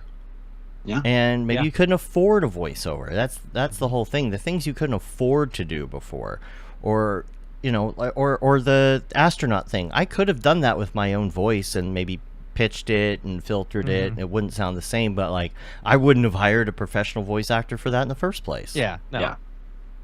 So it lets you do more. I think that's the great thing, or at least for me, that was what excited me when I started seeing it come up. Where I was like, I can just tell stories in a much easier way now. I can just have an idea and have the computer execute it, and not. Is it fun to figure out stuff in C4D and Blender and all these programs? Yes, it's fun. It's super nice to get into the different renderers and figure out the lighting and what makes something pretty and what doesn't. But sometimes also you just have an idea and you just really want to like be like, I don't want to deal with all of this. Right. I just want to put this out and then be able to post it and move on to the next thing, especially for most of us who have this like ADD brain and just are constant at doing like 1,000 things. Camp Mograph was like a lot of AI for that video, besides just what we were doing with voice and stuff. The backgrounds are what Mark made, and it's like astronauts at a camp doing things. And could you make that? Yeah, you could make that, but like you're not going to spend that time unless you really want to. Yeah, and it's like, silly 70s looking, retro astronaut, I mean, it's silly when you look at it, but it's fun. It's fun, and each one of those. We wouldn't go out and do that with that in mind. We wouldn't go and shoot. Yeah. Right. And you could have definitely done something, but you're also not getting paid for it. It's just promotional. So you kind of have to pick and choose where you're putting your time into. And now suddenly you can create something a lot more interesting and visually appealing and just funny. By spending some time, and you still spend some time on it, but it's not the same as if you had done the whole shoot yourself and or made it or 3D, yeah. photoshopped it and all of that, and then that's just one background. Like you set up one. That's a whole project. That could take you days. And then you know you got to do the other ones too. And we want another scene now with somebody who's got like a DJ set up, but it's not, you know, and it's kind of like 70s, but it's not. And then you would have to spend like days and days figuring that out. And now it's just like, no, here's a thing, and you can just use that as your background, and people enjoy it. They see it, they get entertained by it, and they get the point of what you're trying to do. But like, unless you just thoroughly wanted to do that for the enjoyment, to have those backgrounds and not worry that you're not really going to make any money off of like doing that, you know, there's no other way you're going to have an experience like that. Yep. Now you can spend that time working on your reel or like doing something else. That's right. And even that, you know, you can use AI. I should make an AI reel at some point. Yeah. There you go. I used AI to figure out how I wanted my reel to look. I took inspiration from AI, and I took inspiration from other people. I like this shot. I like this look. I like whatever this is, and I built the reel with still frames or clips of things that I like, and said, this is what I want my reel to look like, and I reverse engineered it. And I said, now I'm going to create a piece for this 3 seconds here that fits that hit on the music, and I'm going to create this space shot like this, but it's going to use the camera move that I like from this video I saw. And I used a lot of AI to help me fill in the blanks on that. That's super interesting. And I mean, I think that's a good use of AI. It's like trying to be creative with it and find. I think most people just see it as, oh, I write text and I get an image, and that's what AI is. And there's so much more that you can do, and then you can explore that gets creative, that gets you, especially when you start combining these AIs together, or when you have the knowledge that you have in 3D and video and combine that with AI, suddenly you can make things that are different from anybody else. Matt's going to have a different type of experience and knowledge that would enable him to make something completely different. But you can do it at a scale that you couldn't before, which is the interesting part. Right. Yeah. Man, it's been an hour and a half already. I know. That was quick. And I only got like two points down in the AI list. I know. What's some other things? Well, we don't have too much more time, but what's some other We don't have tools? a lot of time. Because we can continue this on Thursday as well. Oh, yeah. So. On Thursday, we'll definitely talk about a lot of AI. EJ wants me, so something that I might or might not have a video before Thursday. It takes me too long to record them. But one of the things that I did was train my Stable Diffusion with Allura, which is just a type of file to add to Stable Diffusion, which is really, really handy. You can train it on styles or characters, and so I trained it on EJ's little like style of his little like food characters and his thing, and now I can just prompt it to make art, and it just comes in the style of iDesign. It's EJ's type of little characters. Did he give you permission to do that? He did. I did ask. So ask for consent. Very important. So I did text him, and I was like, yo, would you be okay with me kind of making a video about how I did this? And I was like, if you feel weird, or if it like feels like I'm infringing on your art, let me know, and I'll do it with something else. And he was like, no, it sounds good. I'd like to see, you know, how it came together. And he suggested that we talk about it on Thursday. So cool. But that is using... You weight the cuteness? You weight the cuteness. You basically, you prompt it into knowing what everything means, and then it imitates that style. Do you have a photo or anything you can tease us with? You can drop in the thing. I should have been prepared for that. Well, you can look for it while we're, we continue. Because that's... And what did you use for that? Stable Diffusion, and then I trained it with Allura. Okay, so I gotcha. The few plugins of Stable Diffusion that I think are really great are Laura's to train on style and character, ControlNet, which is awesome to like set poses. You can set faces how you want them to look. There's also a depth plugin which can help you make 3D images. It'll like calculate the depth of any 2D image, and then it can give you a mesh approximation, which then you could bring into ZBrush and clean that up. and it projects the texture on it, and actually even tries to imply what textures would be on the parts that are occluded, so that if you do move the camera in 3D space, you don't have that weird just like straight projection. You could kind of still see the textures up to a certain extent. What's the video 3D one that they're integrating with Stable Diffusion? I can't remember the name of it. I just started using Deforum. I don't know if that's... Yes, that's it, Deforum. And because you can put in like XYZ coordinates and have it move within. Now, I wasn't able to get it to work. I just posted a video this morning. Oh, you did? Yeah, it's on my Instagram, and it's a video of me. I went to Croatia last year, and there's, of course, in Dubrovnik is King's Landing, and so they had all this Game of Thrones stuff, and I have a video of me just holding a big sword and sitting on the Iron Throne. So I use that, and then the last frame of that video goes into Stable Diffusion, and it just generates all this craziness of characters and everything.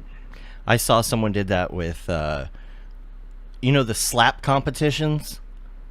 Oh, God, I hate those. I think they're so stupid. Yeah, it's ridiculous. But one of the videos of one of the slaps, the guy reaches back, and here we go, and boom, and as soon as he hits the guy, they freeze frame it, and it turns into this whole movement, and you could tell it was probably Deforum, the way it was kind of rotating and zooming at the same time.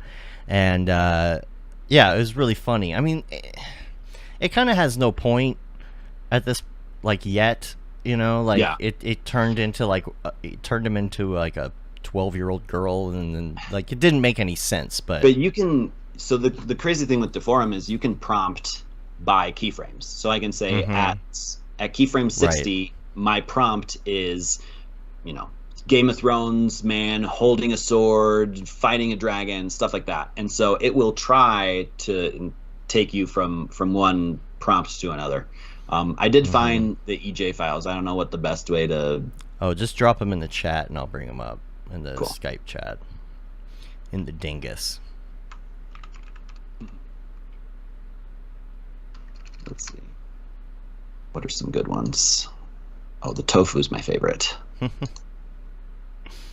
So how many images did you feed into this to train? All the ones that I could find on Instagram. Instagram. Yeah, okay. that anything that EJ already had kind of up on Instagram, that's what I used. And so it probably would have been better if he had sent me the ones that he wanted to choose, but this worked kind of in a pinch. But you had to go in and save all of those too. You didn't necessarily, Imagine when you could just like put in an Instagram handle and say, make me stuff in this style. Oh, boy. Oh man, people will be pissed off about that.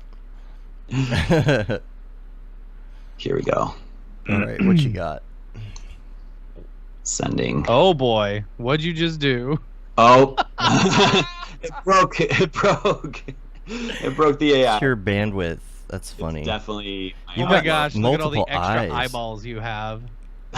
Just turn your video off and on, and it'll probably fix it. How am I? Yeah, let's see. Dang, dude. Oh yeah. So all right, I'm gonna bring these up. Hold on. One of the things. Oh my gosh, the Marshmallow Man one. Right, the marshmallow and the tofu are my favorite. So good. And really, what I did is at first I trained the LoRa, then I told ChatGPT, I was like, hey, here's some examples of food characters that EJ has made. He had ice cream, he had a few different ones.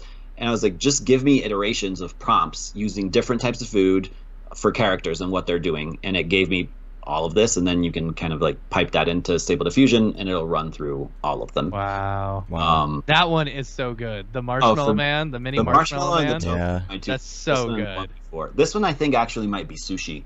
Oh, okay. Yeah. Oh, it's still a tofu block, but it looks like it has sushi on the head. I don't know. They're all. It just depends. And then you have the pancake pupils on these, but yeah, they get a little bit weird. Man is good. But they have the little EJ kind of like walk and smile. The smile I didn't code into there. It was just something it learned. So that was pretty sweet. And so I'll definitely be talking about that on Thursday. What else do I have? Things that you should check out. Genmo AI was one that I kind of really enjoy. It's a mix of. I saw your video on that one. Yeah. It's like Midjourney and Stable Diffusion, not Midjourney and ChatGPT all in one. And I'm talking with the team this week to kind of go over like what works, what doesn't work so well, and they're really responsive on trying to make something cool. So that's cool. Yeah, I heard you say that on the video, that you were talking with the team. So have you been like working with them directly, or just like asking if you could just give them some feedback? Or yeah, I just joined their Discord. Most of these communities and plugins and everything have their own Discords, and usually on their site or on their Git repository, they'll link you to it, and you just kind of go in there. And it's great for also troubleshooting, because of course every time you install something, you don't really know what to use for settings and stuff. And so in there, a lot of people have already figured out things that you can't figure out. And just by talking with them, these are usually pretty small Discords, so you kind of get to know people if you're really involved. Wonder Studio is one that I'm testing now, and that one's supposed to like replace people with complete CGI and stuff, and that one's pretty cool. But Wonder Studio, is that the one? Yeah, that's the one where you can record somebody. You record, and it'll just change your person in the video for an AI generated 3D model, and it's supposed to match the lighting and everything. It's pretty cool. What I'm excited about for that one is that actually using Blender, you can upload your own models. So you don't only have to use the models that they have. They have a few robots and a few cartoon characters, but you could create your own skeleton or your own character, which is like something that we've like all had to work with at some point, and upload that. If you make the bones correctly according to their guidelines and everything, upload that and use your own character in the videos. So that's something I'm really excited about. I've seen some like crazy good examples of it too online. Yeah, I'm sure the one they've got here on their site's going to be a great example. It's going to be the best example, But matching the lighting has been the hardest for me, but I have seen good results. And I'm assuming also you could always do a post pass at it and kind of refine those things, which no strangers to. So that one I'll probably post a video this week as well, kind of going over my experiments with it. How good does it do at like background erasal? Erasing? I'm not really sure how Wonder Studio deals with it. I use Runway for stuff like that. So Runway has a bunch of different tools you can use, and one of them is background removal, and you can just give it an image or give it a video, and that one's pretty good. I've tried that one. I know that there's like a 2.0 that some people have access to. But not everybody. So Runway has the video tool, but it also has a bunch of other smaller tools that you can use. And so the video tool, if you have access to it, I think it's pretty fun. All the stuff that they're figuring out now with video, the biggest problem is making your characters consistent, which it seems that Wonder has figured out, which is great. But it's that consistency. It really the changes that the noise that it generates brings into it always makes it a little bit more complicated. But hopefully at some point we'll get to the point where it will be coherent. Yeah, the tools, I think we brought this up before, like remove background. I don't know why this guy has a Halo helmet on. Some of the stuff you can kind of already do in other apps, like training your own. I tried the video to video. It's weird. It's going to take some time. Video to video is going to take a lot of time. For me, the closest that I get to is actually using Stable Diffusion with ControlNet, because that really helps you. And even with that, my Donald Glover video was not consistent. And maybe Alora would have helped with that. I'm still doing tests on how it would work best, but the coherence between frames is really something that it doesn't take into account that much, which is it's hard.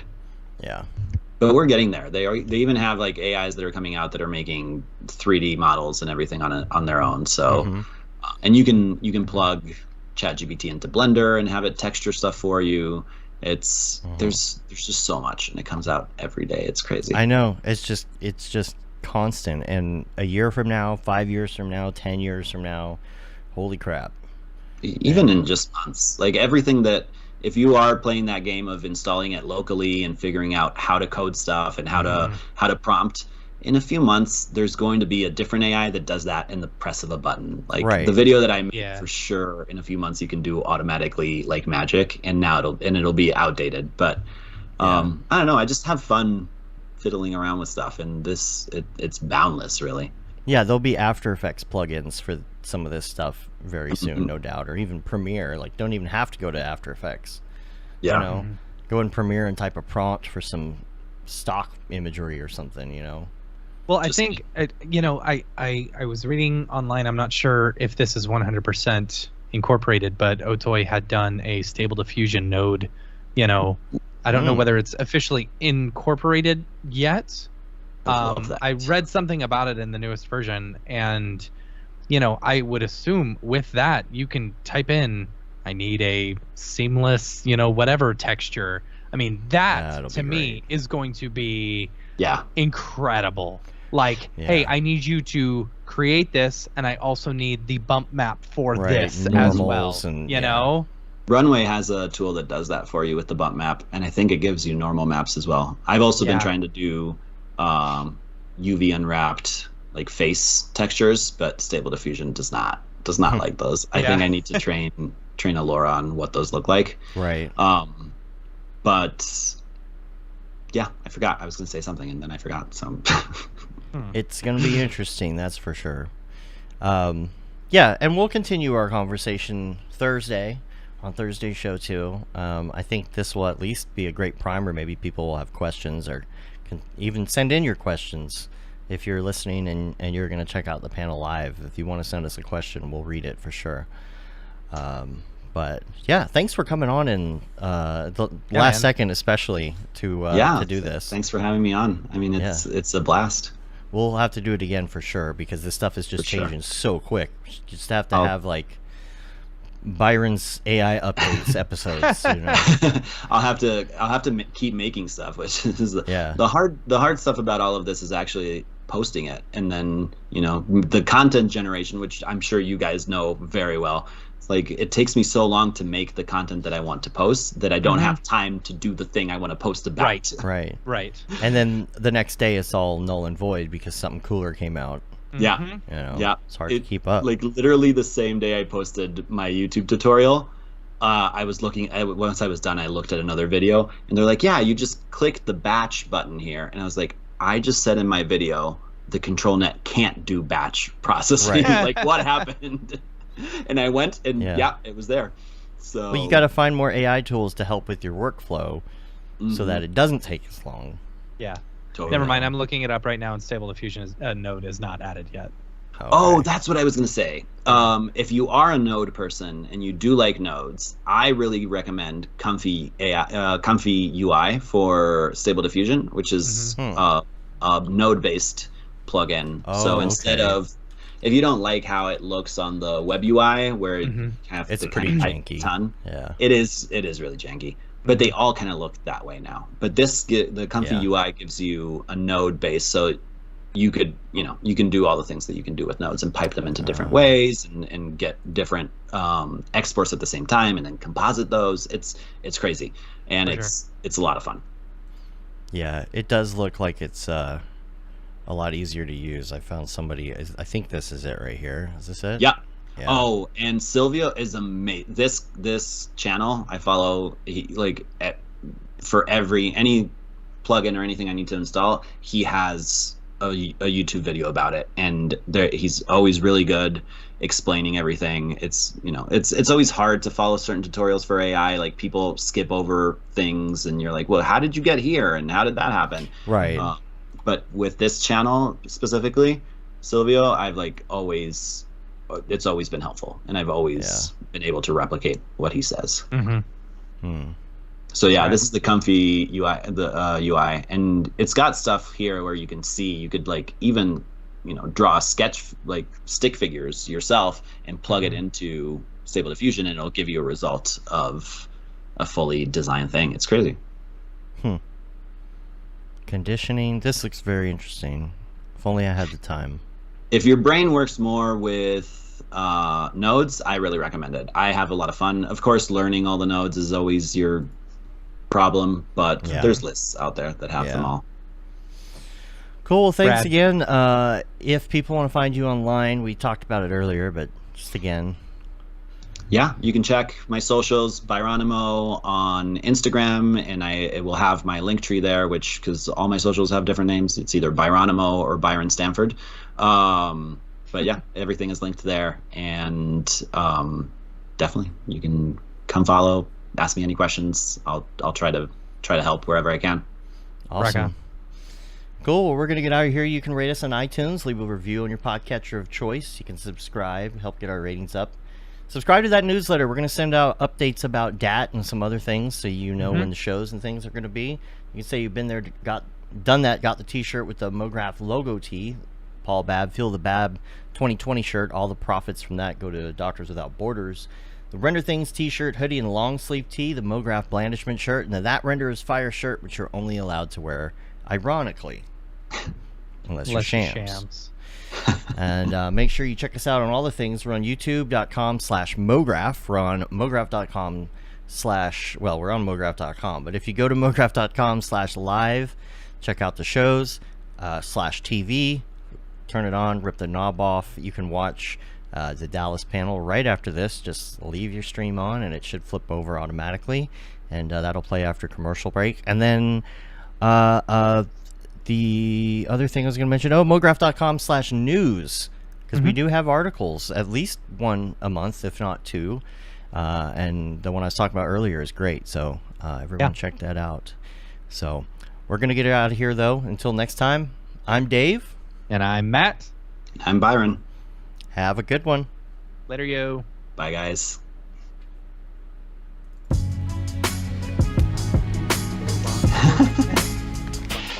Thanks so much. That was a lot of fun. Yeah, man. Hang with us here a second. We'll get off the air.